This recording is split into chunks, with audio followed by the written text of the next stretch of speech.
with Tua on Keep It Open or Close It Out. Lawrence, he comes in as QB 10 for Barry this week against the Bills. Where does Tua come in for you? And if you were playing in a Week 18 championship, would you feel comfortable starting him? Definitely. And I have him at quarterback 7 this week, so that obviously I'll be keeping it open. You heard him mention I don't need to press. That's hard. It's hard not to do when the guy on the other side is just scoring repeatedly. Like ask Brock Purdy from the week before. But this week against the Buffalo Bills, who they've only allowed 1 touchdown pass over the past 4 games, 2 of those quarterbacks was Mahomes and Prescott. But the other 2 was Bailey Zappi and Easton Stick. So in recent weeks, the Bills haven't been tested. You have to remember, too, Tyreek Hill dropped a critical touchdown pass. This might be it right here. No, that's the one that got caught. But Tyreek Hill dropped the touchdown. Chase Claypool dropped the touchdown. So when you get behind by so many points, you're going to force those throws and try to make a play. He's got back-to-back games with 37 pass attempts for the first time this season. Hasn't been good recently, fantasy. But with this over-under being at 50, I'll take Tua this week. Yeah, no, I agree. And look, Tua wasn't very good against Baltimore. At the same time, it's a different game if Tyreek Hill catches that ball, which he catches 100 times out of 101. And also, I think that 4th and 5 pass from Tua to Tyreek, that bomb, that's as good as you can throw that ball. Like Tua did have his moments in that game. And I think you raised the key point, Lawrence, the fact that the total is 50.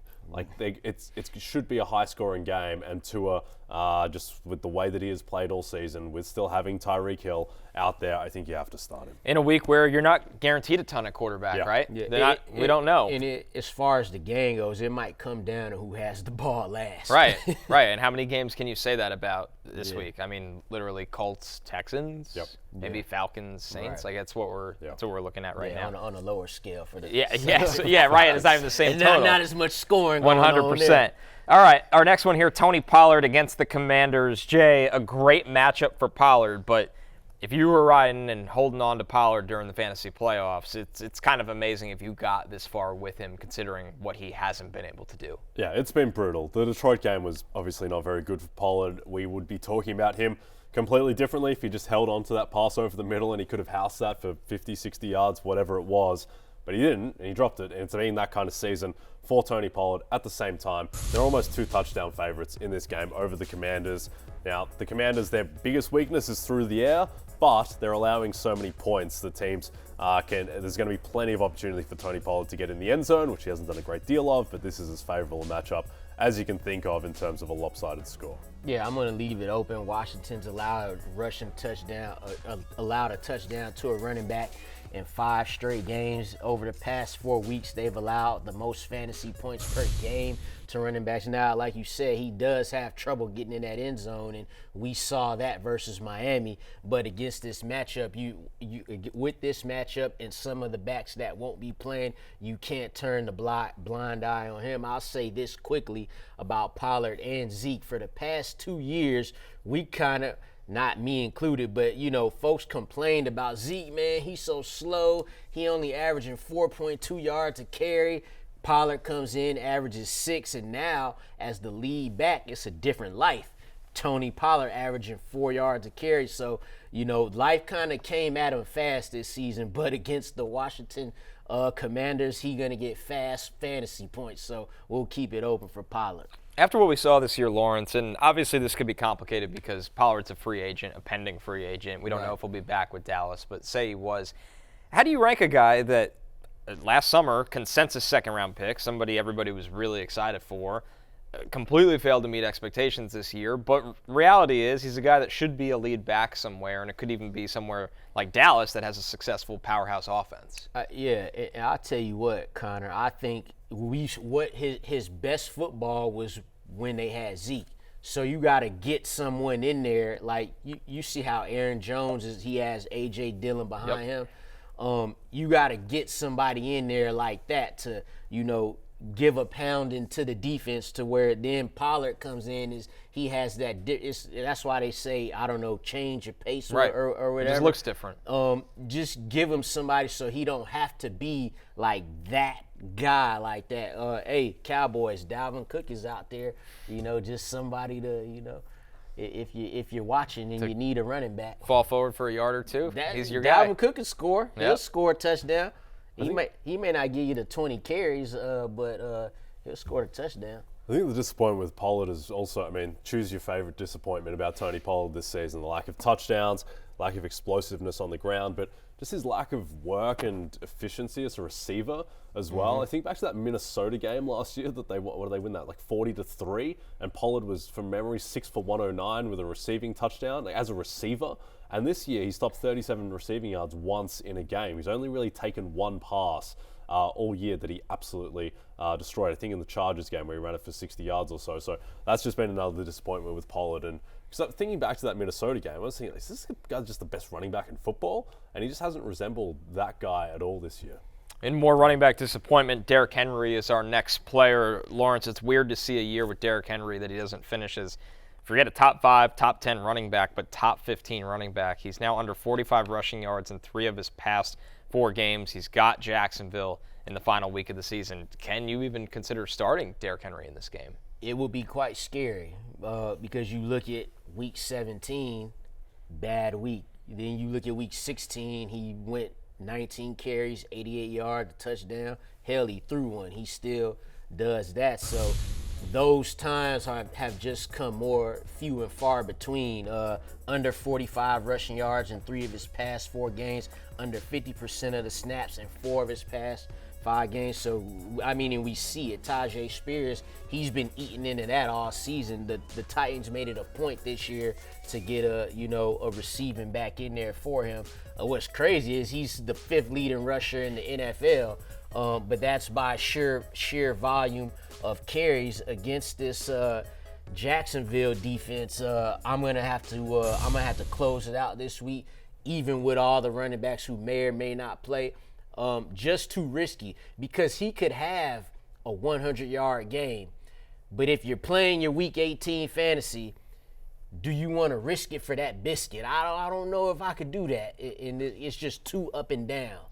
Yeah, I'd be closing it out on Henry at this point. 3.9 yards per carry, just nothing behind that O-line. And then the Jags' rush defense has been pretty effective this season. One weird thing with Derrick Henry, he is 3rd in the NFL among running backs in PFF grade. He has a PFF grade of almost 90. Meanwhile, he's averaging 3.9 yards per carry. Right. Do you think, Connor, from what you've seen, do you think he's done and that PFF grade is wrong, or do you think it's more the offensive line and there's just nothing he can do? I think the answer always lies somewhere in the middle, but this time I would say about 70% of it is they might have the worst offensive line in football. Yeah. Like you think of them in the light of like teams like the Jets, what they haven't been able to do in front of Breece Hall. And Breece Hall's a lot younger, so sometimes he can make miracles out of nothing. I still think Derrick Henry is an effective player in this league. It doesn't mean we think Derrick Henry is the guy from 4 years ago, like Arthur Smith's Derrick Henry. But I'm not writing him off next year. 2 years ago, I'd have said he's the best back. Really the second half of last season, I'm like, it's CMC. He's still got juice. It's not a good line like y'all mentioned.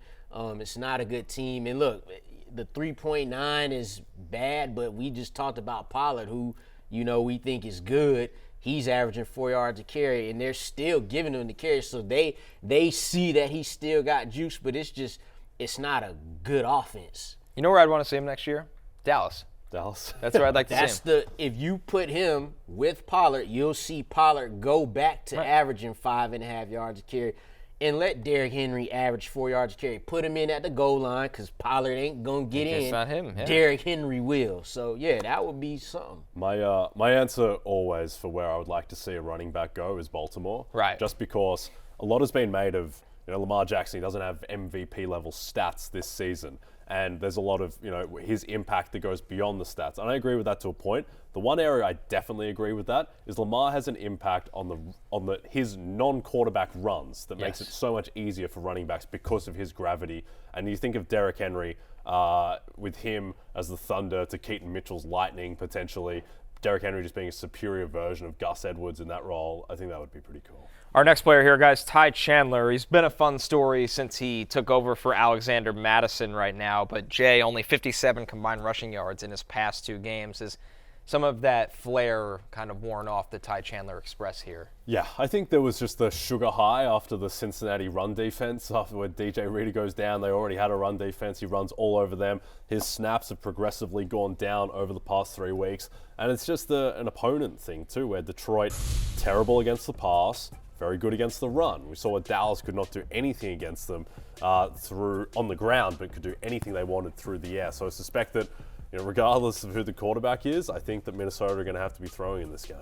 Yeah, you mentioned the snap share decreasing. It's went from 81% to 65 to now 56%. That's close to back to splitting with Alexander Mattison. And now you've seen single-digit fantasy points in 3 of the last 4 games. And you're right, it doesn't matter which quarterback they have because none of them are effective to, having to have a true positive effect on the running game. Against Cincinnati, Mullins was able to negotiate that ball up and down the field, and that works hand in hand with the run game. The past couple of games, they haven't had that, and you're definitely not going to have it against Detroit, because against Detroit, you want to get it through the air as opposed to the ground. So I'm going to close it on Tai Chandler this week, but it was fun, though. We'll talk about another Minnesota Viking in just a second here, but before we do, as we move over to the pass catchers, Terry McLaurin against the Cowboys. He comes in as wide receiver 21 this week. That is an open for Matthew Berry. Lawrence, do you agree that Terry McLaurin against the Cowboys is a player that you have to continue to start? I'll say yes. 2 touchdowns in the last 3 games, by the way. Yeah, we'll keep that open. And my main thing, what I wanted to see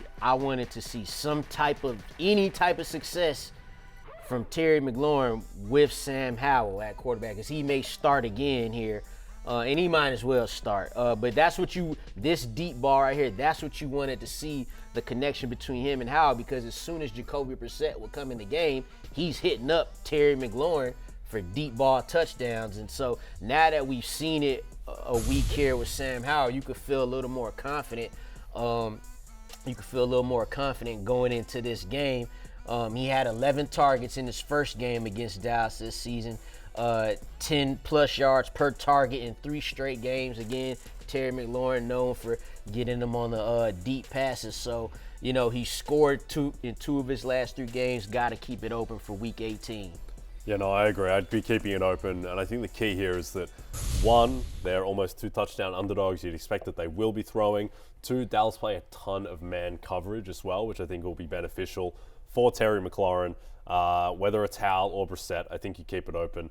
Someone who's holding a Myles Garrett Defensive Player of the Year ticket, I hope it is Brissett, so that Micah Parsons doesn't have 3 sacks of Sam Howell, a division-clinching win, which I feel like is a little bit in play. But regardless, I think you're starting Terry McLaurin. Back to those Minnesota Vikings, Jordan Addison against the Lions, of course. He comes in as wide receiver 33, which is a close. But, Jay, you have to wonder, as we talked about with Tai Chandler in this Kevin O'Connell offense from Minnesota, is this a pass funnel situation that could benefit a guy like Addison? I think it's definitely, in terms of a matchup, it's very favorable, and that helps Addison. Like we mentioned, this Detroit pass defense is basically just drawing dead. The run defense is excellent. At the same time, though, 1, it seems like he might be playing hurt a little bit because he hurt himself when they played Detroit 2 weeks ago. And then also, and you see Matthew has Addison ranked as wide receiver 33. He just hasn't produced 5 straight games of single-digit fantasy points. He's just not the same guy as he was when he was really cooking without Justin Jefferson. For Jordan Addison, it's become much like what we just said with Derrick Henry, few and far between. We get those good games. 3 of his past 4 games has been under 30 receiving yards. The matchup does look good, and I even like the 45.5 game total here. So obviously with no T.J. Hawkinson, Jordan Addison's your second guy here, but the Lions are getting a little healthier on that back end too. I'm going to close it out just because of the better options you may have. You see on the ranks there that Matthew had before. He had Drake London and Brandon Cook. I would start Brandon Cooks at this point over, because if you're going to choose a number 2 receiver, on a team, choose a number 2 receiver on the offense that's humming, on the offense that has a top quarterback. And so you'll take a Brandon Cooks at this point over a Jordan Addison. He might be a close it out for this final week, but I'm excited about Addison next year, guys. Yeah, number one, if this is a team, whether they bring back Kirk Cousins, whether they draft a Michael Penix, something we were talking about before the show started, in Kevin O'Connell's offense, Hawkinson's probably not ready to start the year. No. That's a lot of target opportunity for a really talented young player that I don't want to say is going to be written off, but it doesn't feel like there's a lot of hype around Addison anymore. If Kirk Cousins, because he got hurt not too long after just, terrorizing the 49ers. Yeah. Right? If Kirk Cousins doesn't get hurt, we probably will be talking about Jordan Addison in a different light because he hit the ground running. Then when Jefferson got hurt with the hamstring, he stepped up in some spots. I think the quarterback situation kind of made everything go down, and it's probably the reason why the Vikings are battling for this playoff spot where they are right now. Yeah, I think as well we forget with Kirk Cousins was playing at I didn't think Kirk Cousins was going to win MVP or anything, but I think he would have got some fifth-place votes the way that he was playing. As well as Dak, right? Yeah. Or close to it. Exactly. So he was playing at an extremely high level, and some of that was without Justin Jefferson. So I think that if he comes back, or if they get someone like Michael Penix and he comes in and he plays, better than your typical rookie does, then I think this offense should be in a really good place next year because of that offensive line, because of the infrastructure. Our final pass catcher here, Dalton Kade against the Dolphins here, Lawrence. He comes in for various tight end 14, under 25 receiving yards in 3 of his past 4 games. This is somebody that, remember in redrafts, he was looked at as a top 10 tight end in terms of draft capital. We looked at it like, hey, is it Sam Laporta or Dalton Kade? A lot of people said Kincaid. Yeah, and no one would argue. Right, yeah, it's not crazy. But especially he showed flashes that first half, but the second half of the season hasn't been great, especially since Dawson Knox returned from the IR a few weeks ago. He's only been averaging, Kincaid has 5.4 fantasy points per game, which is good for tight end 32. You don't love that. Under 8 fantasy points in 3 of his last 4 games. And, it's like the offense as a whole hasn't been going crazy. We talked about on this show for, it seemed like 3 months now, how Stephon Diggs can't even get a catch. But the Bills are winning games somehow. So I'm going to close it out this week. Under 60% of the snaps in 3 straight games as well. And that, again, alludes to, Dawson Knox being back and in the game. They use both of these tight ends. Yep, the snaps going down is the biggest issue. And we don't have a sample of Kincaid producing alongside Knox. Now, on the positive side, this Miami defense, which was looking like a top 5 unit going into that Baltimore game, now looks a lot less fearsome because 1, they just gave 56 points to Baltimore, so that's bad. And then 2, they're now missing not just Jalen Phillips, but Bradley Chubb tears his ACL. Xavier Howard's not expected to play this week. All of a sudden, it's just a less fearsome defense, but you wouldn't trust Kincaid to produce given just the usage lately, so I'd close it out too. All right, you got to hear from Lawrence and Jay on their close it out or keep it open. Let's take a look at Matthews to recap the rankings here. Tua Tagovailoa comes in as QB 10 against the Bills. That's an open. Tony Pollard against the Commanders at RB 18. Going to keep that one open. Derrick Henry closed against Jacksonville as RB 26. It's been a tough stretch for the King. Tai Chandler against the Lions. That's a close at RB 30 after 2 tough weeks in the Lions' tough run defense. Terry McLaurin stays open against the Cowboys. He's wide receiver 21. Jordan Addison at wide receiver 33 against the Lions. That's a close.